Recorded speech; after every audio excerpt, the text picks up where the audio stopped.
It is the second biggest week in the calendar year for WWE. That's right, it's Royal Rumble weekend approaching us. Royal Rumble in San Antonio. Come hang out with your boy. I'll be in San Antonio all weekend long. Sunday before Royal Rumble, join me at On the Rocks Pub from 2 to 4 local time. $3 Shinerbach beers, $4 Tito's vodkas. Yum, yum, yum. It's going to be a great time. And we'll talk about who you think's going to win the Royal Rumble, who you're making your picks for Wrestle Rumble. You mean Baron Corbin. WrestleRumble.com.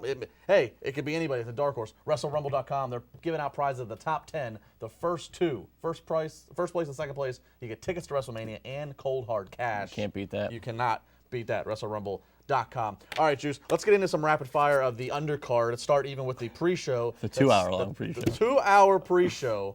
It's going to have Sasha Banks versus Nia Jax. I don't see any other way other than Nia Jax winning this match.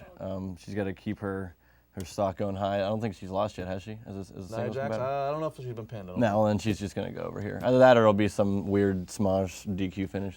Yeah, I would have to agree. This is going to be a Nia Jax written all over it. Sheamus and Cesaro versus Gallows and Anderson. The gimmick here being 2 referees needed. Everything is a gimmick now. Like, they've done the shark cage now twice. Now they're doing 2 referees for this match. There was a I forfeit match on 205 Maybe they'll Live. start selling action figure packs with 2 referees. They're going to have to start doing it. So they can. I mean, if they do the shark cage, they can do it with anything. So, I think it's going to be an interesting match. I think Sheamus and Cesaro win here, but I just can't wait to see what happens. Yeah, I'd have to say the titles stay on them. I can't see the titles going to Gallows and Anderson on a pre-show. Plus, I think keeping Sheamus and Cesaro champions is key for them. Of course, then if they're in the Rumble match, can they get along? And where do you put the tag titles up until WrestleMania, do you think? That's a good question. After this Rumble, we'll really have to look and assess what the tag situation is all in all. But yeah, Sheamus and Cesaro hopefully walking out of San Antonio still with the straps. All right, moving on into the pay-per-view, the 4-hour pay-per-view portion of things. We got Becky, Nikki, Naomi versus Alexa, Mickie James, and Natalya. A big hodgepodge of the ladies. I think it's going to be a strong match. These girls were all on SmackDown, and they've been killing it. But I don't know why there wasn't a straight-up singles match for a title. I don't know why they put them in this.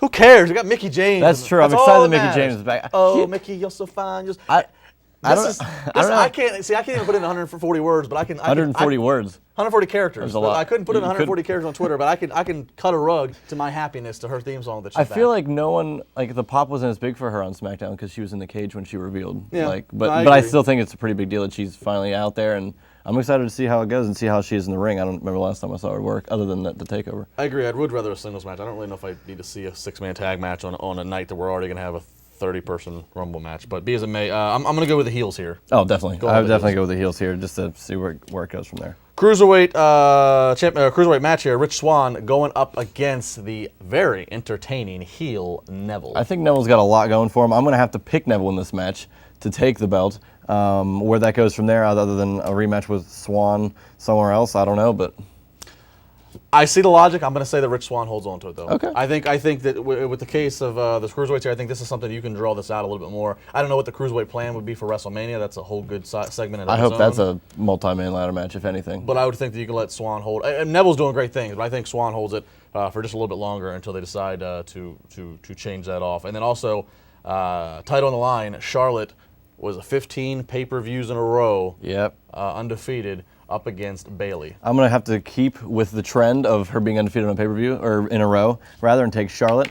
And, Bayley should just challenge her on Raw and then she'll win the belt. That's as simple as that. Yeah, That's the only way. The Raw is the kryptonite. Yeah, Charlotte holding on to this title against Bayley. What I will watch in this match, though, is that you would kind of think that this is what they're something with Bayley is what they're setting up for WrestleMania. Yeah, definitely. So the fact that these two are fighting now already, it makes you wonder, what are they going to do to make this last to WrestleMania, assuming that this is the match, unless there's other participants that get added into it. All right, let's go into the 2 title matches. First off, the Universal Championship. Kevin Owens up against Roman Reigns with Chris Jericho hanging above in a shark cage. I wonder if the sale of shark cages have gone up in the last few weeks since they've been. And it's like a play set. I feel like it probably did. I feel like some kids are seeing this and they're like, I don't do this in my house, and they put whatever figures in there. And I don't know, but I think it's. I mean, I saw it at Takeover, whenever that was, a couple takeovers ago. Yeah, and that made sense. This makes sense too. I don't know, but now they just made it a no disqualification match, so I feel like something like it's gonna be easier for Owens to retain here. I don't see Roman Reigns walking out at all. No disqualification or disqualification valid. I've stood by it. I'm staying by it. I just don't see Roman Reigns getting the title right now. I just don't, and I think Kevin Owens, while it might be surprising if we stop and think that Kevin Owens is going to be the guy at least leaving Rumble on the road to Mania as the champion for Raw, for Vince's flagship, Kevin Owens, who's unorthodox in his look, but I think he's held it to this point. Something's worked, something's doing it. I think he holds on to it, and how he does it, what the scenario is that Chris Jericho helps him or potentially hinders him, I don't know. Maybe Jericho brings something in the ring or in the shark cage, like brass knucks or something. Drops something. Although he doesn't have to be sneaky about it, because it's no DQ. Depending on how high the cage is, maybe somebody pulls a ladder up. They're up on a ladder and you get to Jericho. I hope so. I can only hope that. That's a good idea. There's a lot of scenarios. That's a great idea, actually. I hope they do bring a huge ladder for that. We saw on Monday, we saw the cage lower. Somebody in the wings could be lowering. I mean, there's so many things that could be done with it. If Golish was here, he'd say Sting. Sting would have a crane. Sting come in with a crane. They would just drop Sting down instead with the cage. Like, here comes the shark cage. Oh, it's just Sting. How great would it be if this is the last match before the 30-man match, and Jericho stays in it, and then Jericho is number one for the Rumble? I want him to be in the lower match, the cage, and he steps out of it. I want him to stay in the cage so that when the Rumble happens, he comes down and that's his entrance. That'd be fantastic. Well, he'd have to be number one, because if he's anything further, it would just be a distraction that he's up there. But that's the best part. Well, you better put 5 irrelevant guys. Well, either you put 5 irrelevant guys in there, or you have someone like Lesnar clear out like 3 or 4, and it's just Lesnar in the ring, and it's Jericho, and Jericho doesn't want to come down. Right. It's like no, keep me up here. That's a good idea. They try to lower it, and he's truly trapped in a shark cage with a beast circling. And by the time he comes down, it's the next guy to come out. The fantasy booking here is fantastic. See, the shark cage isn't a bad idea after all. All right, so we're both agreeing Roman Reigns is not winning. Yeah, no way. All right, and the other title match, the World Heavyweight over on SmackDown Live, John Cena trying to get number 16 against the phenomenal AJ Styles. What a year it has been for AJ Styles. AJ Styles, I've watched the video 2 or 3 times since in the last couple of weeks. They've been putting it up on their Twitter and stuff when AJ came out, and it's crazy that it's been a year now that he's been in, and he's already been the champ that runs the camp. He's been holding the title for a long time now, since September, and I don't see how I can pick this without thinking that there's a little bit of with John Cena. I don't know. The toughest thing about picking this match is that you know what lies beyond, which is this Elimination Chamber match. So it's like, who do you see going in as the champion, having to defend? This to me screams AJ Styles is going to find a way to hold on. Yeah. John Cena.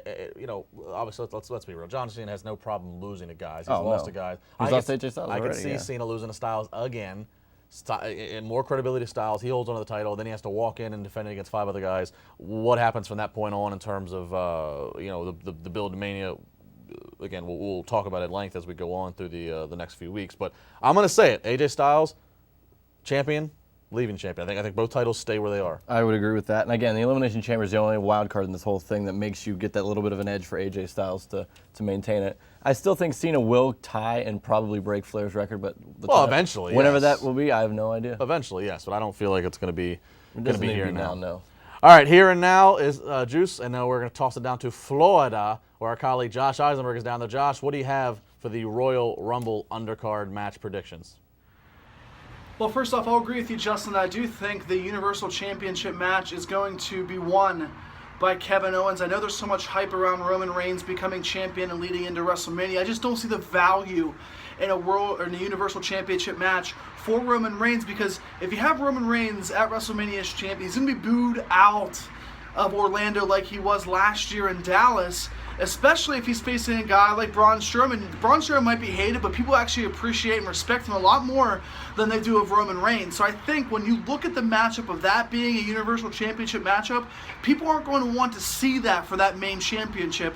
Now with Kevin Owens, I think Kevin Owens becomes Universal Champion and stays that way heading into WrestleMania, because he has been the most consistent guy on Monday Night Raw, along with who? Chris Jericho. That's your Money Universal Championship match heading into WrestleMania. So when you look at the Royal Rumble, I do think that you're going to get a really physical, great match, but there's going to be some shenanigans, and Kevin Owens is going to still become and retain and remain the champion heading into February and March. Now, looking at the WWE World Championship, that's more of a coin flip for me. I want to see AJ Styles be a champion heading into WrestleMania like most fans want to, but you can never doubt when WWE puts a title around the waist of John Cena. There's been rumors, speculation, who's debuting, who's going to face who for the championship. I am going to go out on a very thin branch here, not even a limb, a very thin branch, and say that Samoa Joe could potentially interfere in this match if they're not going to use him in the Royal Rumble. If they use Joe in the Royal Rumble, don't you think that he has to win? It's not the same thing as it was last year with AJ Styles, because he was a surprise entrant who was never in NXT or WWE, so he could make a strong case and still resurrect and bring his career to WWE from New Japan. But if you bring Samoa Joe in the Royal Rumble match, I think that they have to make him the winner, and that's a big push for somebody who's just making their debut on Raw or SmackDown Live. At the end of the night, you're going to see two great championship matches. Cena and Styles has already delivered at SummerSlam, but now basically a WrestleMania main event hangs in the limbs. So who will it be? Those are my predictions. If you're going to do it on Wrestle Rumble, pick against me because I want to win the money. But at Wrestle Rumble, make your predictions for the Royal Rumble in San Antonio on Sunday night. Here, this is Josh Eisenberg from Chairshot Reality. Those are my predictions. I'm coming up next. I will tell you who will win the Royal Rumble, and it could be glorious, or you could just have to drink it in, man.